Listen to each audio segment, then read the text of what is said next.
प्रधानमंत्री नरेंद्र मोदी स्वयं को नॉन बायोलॉजिकल बता ही चुके हैं। अब राज्यसभा में चर्चा के दौरान भाजपा के एक सांसद प्रदीप पुरोहिता ने मोदी को पिछले जन्म का छत्रपति शिवाजी महाराज बताकर नया विवाद खड़ा कर दिया है। हालांकि विपक्ष के हंगामे के बाद उपसभापति ने इनके बयान को सदन की कार्यवाही से निकालने का आदेश दे दिया। आए दिन कोई न कोई ऐसा बयान सामने आ जाता है जिस पर लोकसभा और राज्यसभा में हंगामे की स्थिति पैदा हो जाती है। ताजा मामला बीजेपी सांसद प्रदीप पुरोहित के बयान का है, जिसमें उन्होंने प्रधानमंत्री नरेंद्र मोदी को पिछले जन्म में छत्रपति शिवाजी महाराज बताया। सांसद प्रदीप पुरोहित के इस बयान पर हंगामा हो गया। सोशल मीडिया पर भी उनके इस बयान की काफी आलोचना हो रही है।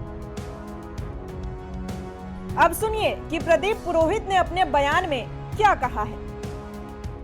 एक गंधमार्दन पहाड़ी क्षेत्र है, एक गिरिजा बाबा एक संत वहां रहते हैं। उन्होंने सही कहा, हमको एक दिन बातचीत चल रहा था, उन्होंने हमको बताया कि देश के आज जो प्रधानमंत्री नरेंद्र मोदी जी है, नरेंद्र मोदी जी का पूर्व जो जन्म था वो महाराज छत्रपति शिवाजी थे और उसका दूसरा जन्म ये अभी नरेंद्र मोदी है। इसलिए वही इस राष्ट्र को एक विकसित राष्ट्र, दुनिया में सबसे शक्तिशाली राष्ट्र निर्माण करने की भावना से काम कर रहे हैं।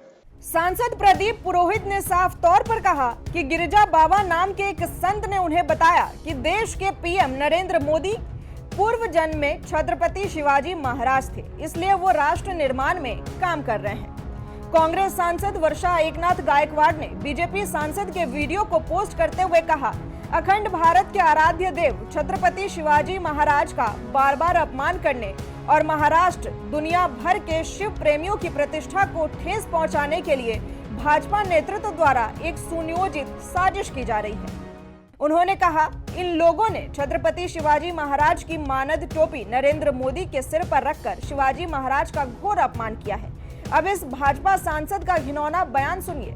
हम शिवाजी महाराज का बार बार अपमान करने के लिए भाजपा की सार्वजनिक रूप से निंदा करते हैं। भाजपा शिवद्रोही है। हम शिवाजी का अपमान कभी बर्दाश्त नहीं करेंगे। नरेंद्र मोदी को तुरंत देश से माफी मांगनी चाहिए और इस सांसद को निलंबित कर देना चाहिए। बताते चले कि इस समय मुगल बादशाह औरंगजेब को लेकर देश में काफी बहस चल रही है, इसलिए छत्रपति शिवाजी और मराठा साम्राज्य को लेकर भी देश में काफी बयानबाजी हो रही है और मुगल साम्राज्य की आलोचना की जा रही है। बता दें, छत्रपति शिवाजी महाराज ने औरंगजेब की नाक में दम कर दिया था। ये भी बता दें कि शिवाजी महाराज 17वीं सदी के एक महान योद्धा और मराठा साम्राज्य के संस्थापक थे, जिन्होंने अपनी वीरता और रणनीति से इतिहास में जगह बनाई। ऐसी तमाम खबरों के लिए जुड़े रहें हमारे साथ। हम हैं यंग भारत सच के साथ।